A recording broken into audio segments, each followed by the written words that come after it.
کی لڑائی ہے، یہ سچائی اور جھوٹ کی لڑائی ہے، یہ غرور اور تکبر اور تواضع اور انسانیت کی لڑائی ہے، یہ حق اور ناحق کی لڑائی ہے۔ اس میں ہماری خواتین نے جو مثال پیش کی ہے وہ اس قابل ہے کہ اس کی داد دی جائے، اس پر ان کو دعائیں دی جائے اور یہ کہا جائے کہ اس وقت آپ پورے ملک کی استانیہ ہیں، آپ صرف احتجاج کرنے والی خواتین نہیں ہیں، آپ نے پورے ملک کو سبق پڑھایا ہے، آپ نے فتح کا علم بلند کیا ہے، آپ کو فتح ملے گی، لازمی طور پر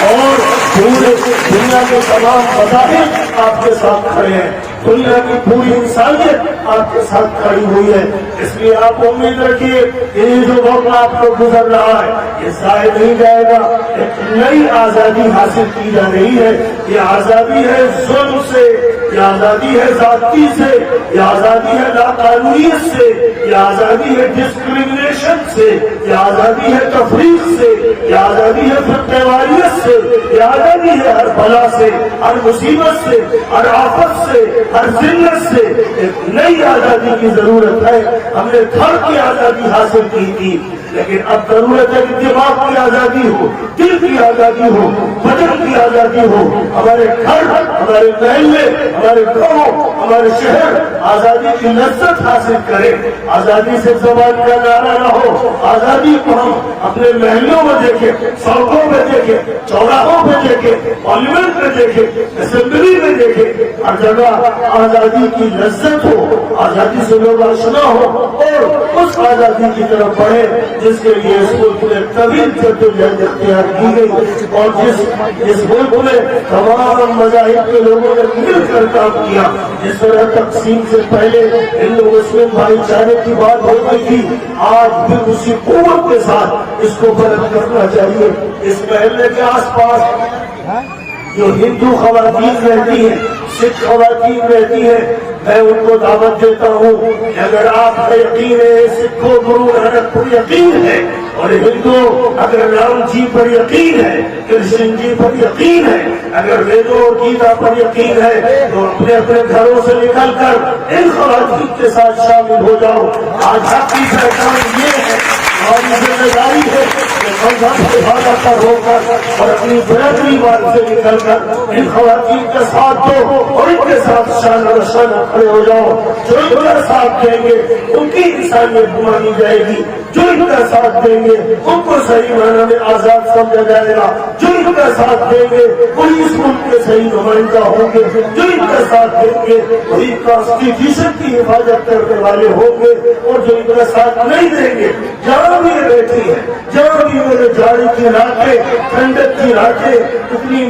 مشقت کے ساتھ گزاری ہے، ایک مثال پوری دنیا کے لیے قائم کرتی ہے۔ اگر اس مثال کو نہیں دیکھا جائے گا اور اس کا مذاق بنایا جائے گا، استہزاء کیا جائے گا، طرح طرح کے الزامات لگائے جائیں گے، تو میں خدا سے اور ایشور سے ڈراتا ہوں، ان کو ڈراتا ہوں جو زبان کا غلط استعمال کرتے ہیں اور ان خواتین کا اور احتجاج کرنے والے انسانوں کا جو مذاق اڑاتے ہیں، میں ان کو ڈراتا ہوں کہ ایشور کا عذاب ان پر آ کے رہے گا، جیسے عذاب فرعون پہ آیا، نمرود پہ آیا اور وقت سے طاغوتوں پر عذاب آیا، خدا کی قسم ان پر بھی عذاب ہے۔ اور اللہ آپ کی مدد کرے گا، آپ کی نصرت فرمائے گا۔ اللہ سے دعا لگائیے، اپنے مالک کو یاد کیجیے۔ ہندو عورتوں سے کہتا ہوں کہ ایشور کو یاد کرو، دھیان کرو، دھیان کرو اور حق کا ساتھ دو۔ اس معاملے میں نہ برادری کو دیکھو، نہ مذہب کو دیکھو، مذہب اور برادری سے پلندوں کا اس عہد کو دیکھو، وہ عہد نامہ، وہ کویننٹ، وہ کنٹریکٹ جو اس ملک میں کیا گیا، جس کو کانسٹیٹیوشن کا نام دیا گیا، جو بھی اس کے خلاف فیصلہ کرے، وہ ملک کا وزیر اعظم ہو یا وزیر اعلیٰ ہو، جو بھی اس کے خلاف فیصلہ کرتا ہے اس کو سبق کو سننے کی ضرورت ہے، اس کو کو صحیح صورتحال کو غور کرنے کی ضرورت ہے. اس کو اس ملک کی بہنوں کی صدائیں سننے کی ضرورت ہے. اس کو چاہیے کہ وہ تواضع اختیار کرے, فروغی اور عاجزی اختیار کرے اور یہ کہے کہ میں آپ کا خادم ہوں, میں آپ کے ساتھ ہوں, میں آپ کا وکاس چاہتا ہوں, میں آپ کا وشواس چاہتا ہوں. لال قلعے کے اوپر سے یہ بولنا کافی نہیں ہے. یہاں آ کر ان بہنوں کے سامنے کہو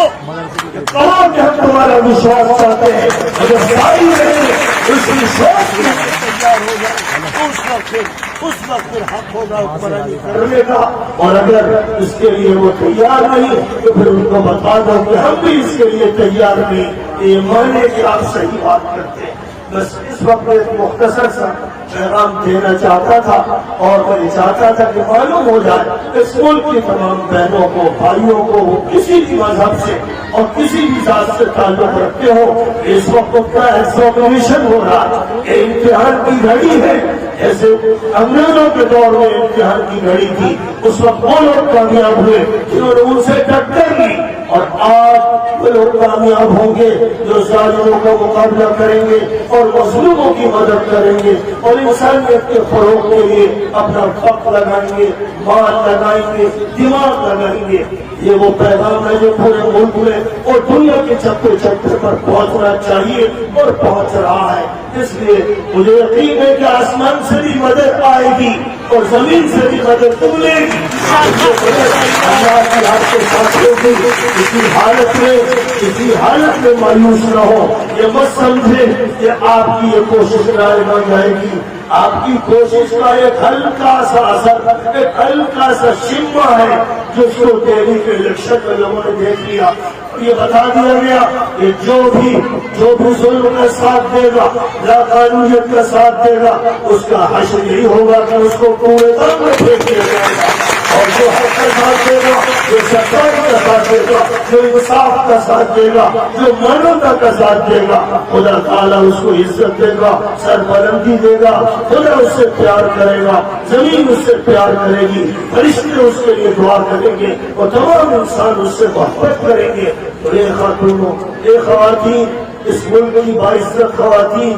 آپ کو میں یقین دلاتا ہوں کہ اللہ آپ سے محبت کرتا ہے, فرشتے آپ کو پسند کرتے ہیں اور آپ کو ہر اچھا انسان, ہر صحیح معنی میں صوفی, ہر صحیح معنی میں سنت آپ کو پسند کرتا ہے اور آپ کو ترجیح دیتا ہے اور آپ کو بہترین مثال قرار دیتا ہے. آپ ایک آئیڈیل ہے, آپ ایک ماڈل ہے, اس ملک کے لیے ایک نیا ماڈل ہے. میں چاہوں گا کہ آپ کے اندر سے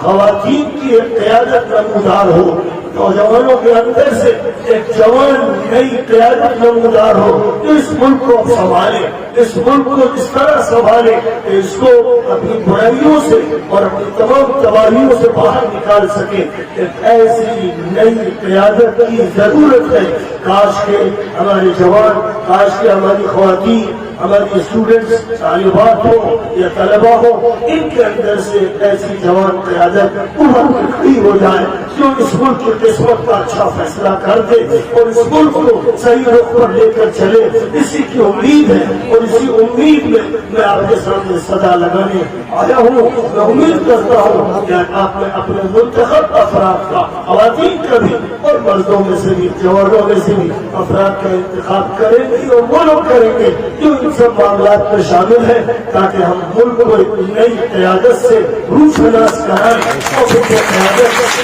ملک کو آزادی سے